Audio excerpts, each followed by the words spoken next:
Hermanas, hoy nuestro tema que llevamos y deseamos hablar con la iglesia es el tema de las misiones, el tema que compete y que estaremos practicando en el mes de junio con hermanos de la iglesia, donde estaremos en la República Dominicana y donde iremos allí a llevar el mensaje de salvación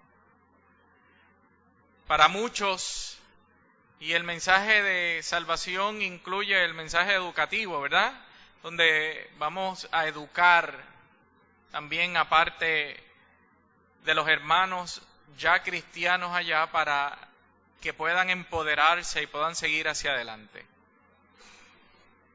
Mientras oraba y reflexionaba en qué podíamos hablar en la mañana de hoy, me encantó y pude sentir hablarles sobre un gran misionero que Dios llamó y no respondió. Se le conoce por el profeta desobediente, porque cuando Dios lo llamó, tenía que ir para el norte y cogió para el este y salió corriendo del llamado de Dios. Me encantaría que los que tengan sus Biblias puedan abrir en el libro de Jonás, en el Antiguo Testamento, y en el capítulo 1 podamos leer la palabra del Señor. Gracias, Señor, por tu palabra, porque es vida, es real, porque transforma nuestras vidas. Y con mucho respeto la leemos y la proclamamos en el nombre de Jesús. Capítulo 1, versículo 1 al 3. Dice la palabra del Señor: vino palabra de Jehová a Jonás, hijo de Amitai, diciendo: levántate y ve a Nínive, aquella gran ciudad, y pregona contra ella, porque ha subido su maldad delante de mí. Y Jonás se levantó para huir de la presencia de Jehová a Tarsis, y descendió a Jope, y halló una nave que partía para Tarsis, y pagó su pasaje, entró en ella para irse con ellos lejos de la presencia de Jehová. Muchos conocemos ya esta historia bíblica, y muchos sabemos que uno de los milagros más grandes que existe en la Biblia, bueno, el más grande es el de Jesucristo, no hay otro como ese, pero uno de los milagros que más significativos, que más llaman la atención, es el pez. Yo no sé cuánto se puede transformar aquí a la niñez o a esos tiempos de antes cuando cantábamos: Jonás no le hizo caso a la palabra de Dios, por eso el mar profundo la gente lo tiró, y vino un pez muy grande, porque no le hizo caso a la palabra de Dios. Hermanos, Dios llama a todo ser humano a ser evangelistas y misioneros de su palabra. No hay quien se escape del llamado de Dios. Todos estamos convocados a ir y predicar el evangelio a toda criatura, a todo el mundo. La gente espera un llamado especial, la gente espera algo diferente, pero la realidad es que no es así. Una vez confesamos a Jesús como nuestro Salvador, ya estamos convocados a predicarles a otros. Cristo quiere salvar a la humanidad. Cristo quiere salvar a todo el mundo. Así que todos estamos llamados por el Señor a predicar. ¿Y cómo lo hago? ¿Y cómo sé? ¿Y cómo le digo? Cada vez que nos encontramos a alguien que no vive bajo las enseñanzas, bajo los requisitos, bajo la ordenanza de Dios, es una persona a la cual nosotros debemos predicarle y decirle: en Cristo tú puedes cambiar todas las circunstancias de tu vida. En Cristo puede haber un cambio drástico. No hay manera de que podamos huir del llamado de Dios. Este hombre no solamente pudo percibir y saber lo que estaba sucediendo en esa época. Era la época de Jeroboam. Y en Segunda de Reyes sabemos y encontramos que habían unas profecías para el pueblo de Israel. El reino del norte se extendería porque el imperio asirio se había debilitado y entonces era el momento donde el pueblo de Israel podía expandirse para predicarle a ese lugar del norte, Nínive, y hablarles del Señor. Un pueblo que se supone que estuviera adorando a Dios, pero la realidad que no lo estaban adorando, estaban en pecado y él lo sabía. Y él sabía que tenía que ir allí porque Dios, no solamente él lo vio, él lo sabía, sino que Dios le dio el mandato de decir, ya tú sabes que esta gente no me adora, vas a ir, vas a subir y le vas a decir que los voy a destruir. Y Jonás dijo, para allá yo no voy. Yo me voy para otro lugar. Dice que era coger una nave. Había un rumbo. No se encuentra ninguna ciudad que se llame con el nombre que registra la Biblia, Tarsis. Sino lo que quiere decir es que se iba en aventura a ver dónde lo llevaban para huir de la presencia del Señor y decir, este reto que Dios me ha dado, yo no lo voy a cumplir. Este reto, esta encomienda que Dios me ha dado, yo voy a huir. ¿Ustedes saben cuál era la razón primordial por la cual Jonás no quería aceptar el llamado de Dios?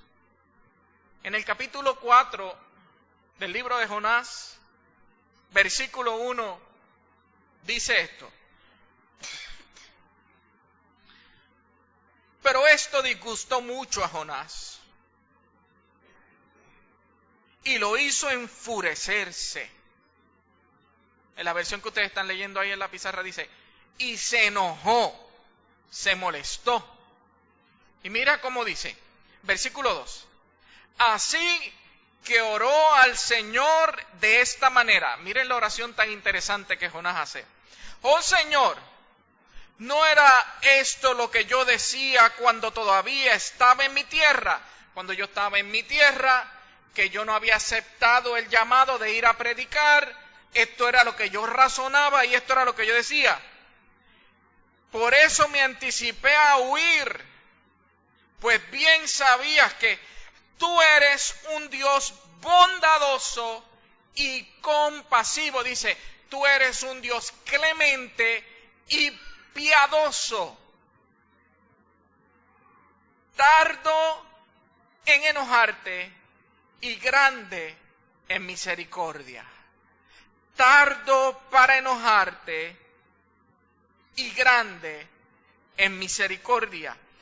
Lento para la ira y lleno de amor. Dice, que cambias de parecer y no destruyes. Te arrepientes del mal. Te arrepientes de hacer dolor. Versículo 3. Así que ahora, Señor, te suplico que me quites la vida. Prefiero morir antes que seguir viviendo. Eso fue una oración muy sincera delante de la presencia de Dios. Jonás huyó y su huida tenía razón. Decía, ¿para qué yo voy a ir a predicarle a esta gente y decirles una profecía de que Dios los iba a destruir, para entonces encontrarme que Dios no los iba a destruir nada? ¿Usted sabe cómo se llama eso? Algo que se nos hace un poco difícil de entender. Se llama la locura de la predicación. Dios le dio el deseo de formar a la humanidad a través de la proclamación de la palabra, a través de hablar los oráculos, de hablar las profecías, de hablar lo que Dios quiere decirle al pueblo. Le digo algo, mi hermano, Dios siempre estará corrigiendo el camino del ser humano. Dios siempre estará enviando personas para decirnos y corregirnos. El corregir de Dios no es para destruir, es para salvar. El corregir de Dios no es en ira. El corregir de Dios no es para demoler al ser humano.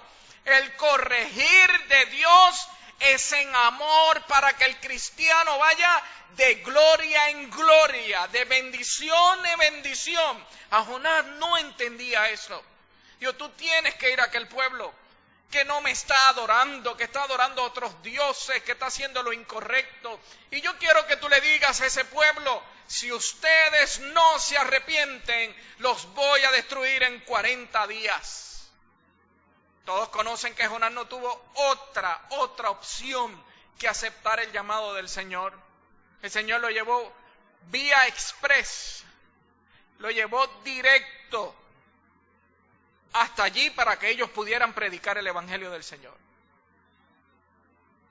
Y entonces él cogió y dio la vuelta por toda la ciudad y pudo ver que era grande, como decía el Señor. El Señor decía, esa ciudad es importante que me adore. Esa ciudad es importante que allí estén adorando en espíritu y en verdad. Y Jonás dijo lo que tenía que decir. ¿Usted cree que lo dijo contento? Lo dijo resignado. Porque Jonás lo que quería ver era a ese Dios destruyendo.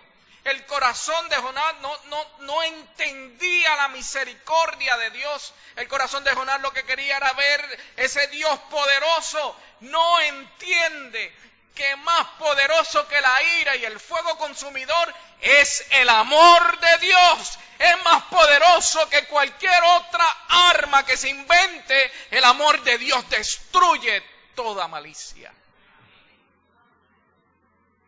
No hay comparación con el amor de Dios. Bueno, pues yo les predico, pues yo se los digo. Y entonces Jonás tuvo la actitud de, pues ahora me voy a sentar a las afueras de la ciudad. Allí me voy a sentar. Y allí voy a esperar 40 días. Y allí se sentó, pero le hizo esa oración sincera al Señor. Me encanta cuando hay sinceridad en el corazón. Cuando nos atrevemos a decirle al Señor lo que verdaderamente pensamos.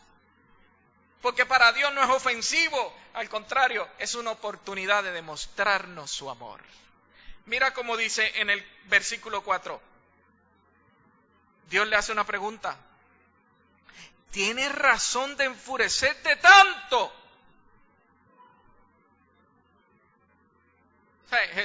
Dios le está diciendo, analízate, evalúate. ¿Tú tienes razón de enojarte tanto?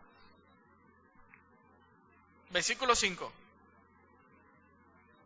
Se acabó la conversación. Jonás estaba tan enchismado que no le quiso contestar a Dios. Estaba enchismado. Me hiciste ir a predicar, me hiciste esto para hacerme quedar mal. Versículo 5. Jonás salió al campo, al este de la ciudad, y allí hizo una enramada y se sentó bajo su sombra para ver qué iba a suceder con la ciudad. Mira cómo es Dios en medio de los enojos del ser humano. Mira lo que Dios hace. Versículo 6. Para aliviarlo de su malestar, Dios, el Señor, dispuso una planta para que le diera sombra, la cual creció hasta cubrirle a Jonás la cabeza con una sombra. ¿Y qué le pasó a Jonás?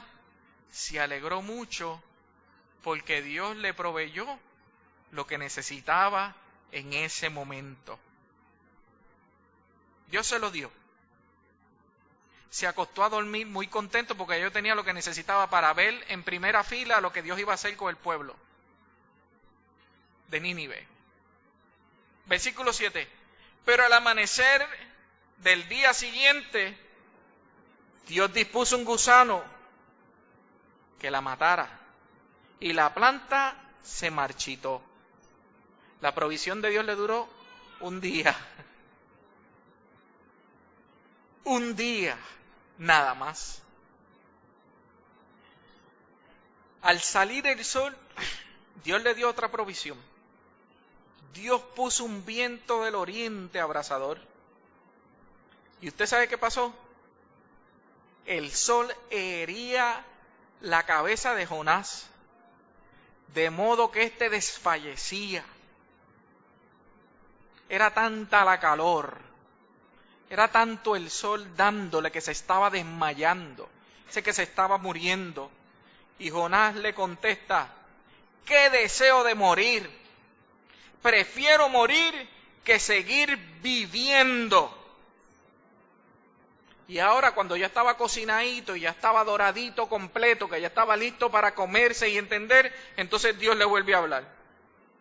Oye, Jonás, tú tienes razón, vuelve y le hace otra pregunta, en enfurecerte tanto por la planta. Ahora Jonás no se queda callado. Ahora Jonás puede responder y le dice: pues claro que sí que tengo. No solo eso, me muero de la rabia. Estoy súper enojado. Y entonces ya el Señor viene y le contesta. Yo me imagino al Señor contestándole con estas palabras así de amor. Tú te compadeces por una planta que sin ningún esfuerzo de tu padre creció una noche y la otra noche pereció. Y de Nínive, una gran ciudad donde hay más de 120,000 personas que no distinguen su derecha y su izquierda, ¿no habría yo de compadecerme?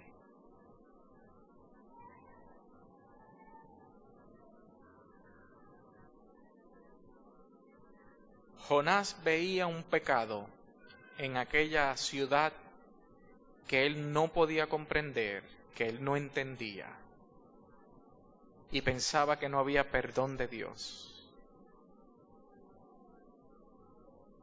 Pero se le olvidó que la misericordia de Dios va por encima de nuestras expectativas. Querido hermano y hermana, en la mañana de hoy, media tarde, a los que la pelea no noqueó y llegaron al templo,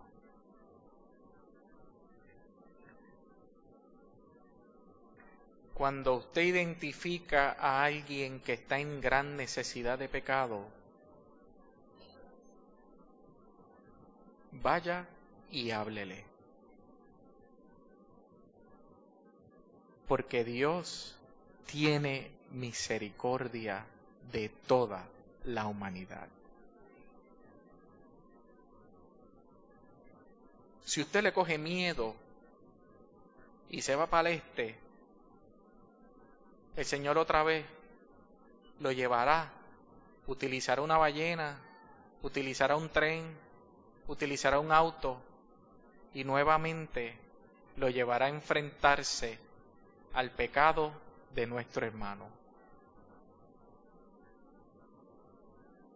Para que usted con mucho amor le pueda decir lo que Dios puso en su corazón. Y Dios tendrá misericordia. Todo lo que Dios busca es la disposición del corazón del ser humano para predicarles a otros. Y la mejor manera para hacerlo es nuestro propio testimonio, nuestra propia experiencia. ¿Quién era yo sin Cristo? ¿Quién soy yo hoy con Cristo en mi corazón? El salmista David decía en el Salmo 103, el Señor es clemente y compasivo, lento para la ira y grande en amor. Misericordioso y clemente es Jehová. Jehová siempre está en la aptitud y la intención de ser de redención al ser humano, no importando la circunstancia en que se encuentre. Jonás pudo haber analizado un gran pecado, pudo haber analizado una gran destrucción, pero a cambio de todo, cuando el ser humano se arrepiente en espíritu y en verdad y se arrodilla delante de la presencia del Señor y en ayuno y oración dice: Señor, aquí me entrego, no soy merecedor de tu salvación. Jehová con lazos de amor recoge al ser humano y los reconstruye nuevamente y lo hace nuevo. No solo eso, mi hermano, Dios da una nueva identidad en el ser humano. Las cosas viejas pasaron, ahora hay cosas hechas nuevas. No hay condenación para el que cree en Cristo Jesús. La condenación la hace el mismo ser humano. La condenación son dardos del enemigo. Pero en Cristo Jesús siempre está la intención de la salvación y de palabras que reconstruyen el corazón del ser humano. Mientras me retiraba y oraba, ya el tercer día, si yo no llego a bajar, me ponía a hablar con los pinos allá arriba porque no tenía con quién hablar. Eso está brutal. Está fuerte. Repasé, leí 10 libros de la Biblia, así que tuve tiempo para leerlos para mí, para yo entenderlos y vivirlos. Pero mientras leía Job y repasaba Job, hubo algo que me llamó muchísimo la atención y me voló la cabeza. Mientras Job estaba en sus momentos más difíciles, llegaron 3 de sus grandes amigos para poder examinar dónde estaba el pecado de Job y por qué le había sucedido lo que había sucedido. Y el más jovencito que estaba allí calladito escuchando, nunca se me olvidará su nombre, Eliú, le dice: oiga, ustedes 3 que son mayores, ustedes 4, incluyéndote a ti, Job, llevo 20 capítulos escuchándolo, toda la novela y todo el lloriqueo y tratando de analizar a Dios, quién es Dios y quién no es Dios. Perdonen que yo sea el más joven y me he callado en toda esta conversación hasta el final, ¿verdad? Porque a nosotros nos enseñaron que cuando nosotros somos jóvenes nos callamos las bocas mientras los adultos hablan. Así me enseñaron a mí. Pero ya que ustedes terminaron de hablar, yo les tengo que decir algo. Mire, en la poesía le dice: cantos de brutos, no han entendido al Señor, mazos de ignorantes, se creen tan sabios y lo que han hecho es seguir destruyendo al pobre hombre este. Mira cómo dice el capítulo 35, mira hacia el cielo y fíjate bien. Mira las nubes, mira el sol, mira las estrellas, mírenlas bien, mírenlas. Cuando ustedes salgan de aquí, háganlo, miren para el cielo, mírenlo. Dice: si pecas, ¿en qué afectas a Dios? Si multiplicas tus faltas, ¿en qué lo dañas? O sea, tu pecado va a dañar la creación. Tu pecado va a dañar la grandeza de Dios. No, Señor. Pero mira cómo sigue diciendo el versículo 7 del capítulo 35, pues usted lo lee y lo escudriña bien. Dice: si actúas con justicia, ¿qué le puedes añadir? ¿Qué puedes recibir de parte tuya? Una poesía hebrea contrapone lo positivo a lo negativo. Si hace lo más malo y lo más que peca, pero si hace lo más bueno, no. Mira los cielos, ¿en qué lo puedes hacer? Mira cómo termina, dice: hágase el mal o hágase el bien, los únicos afectados serán tus semejantes, los que tienes alrededor. Pero déjame explicarte algo, Job. Dios es lento para la ira y grande en misericordia. Aunque los semejantes nos acusen, Dios es lento para la ira y grande en misericordia. Estamos llamados a ir y predicarles al mundo que en Cristo hay salvación, hay esperanza y hay oportunidad.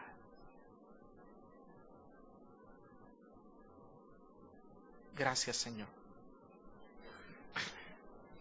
Porque de hoy de Jonás aprendemos que tú siempre vas a llamarnos a predicar a las naciones, a los pueblos, a los vecinos, a los hermanos, la palabra de salvación. Gracias, Señor, por tu milagro, porque tú te compadeces del pecador y con lazos de amor envías hermanos y hermanas a hablarles que en Cristo hay oportunidad, que en Cristo hay salvación, que un corazón arrepentido encuentra salvación en Cristo Jesús. Permítenos asumir el reto en confianza, no para que destruyas, sino para que reconstruyas a cada uno de nosotros nuestros corazones y nuestra vida. Gracias, Señor. Gracias, Señor. Gracias, Señor. En el nombre de Jesús. Amén, amén.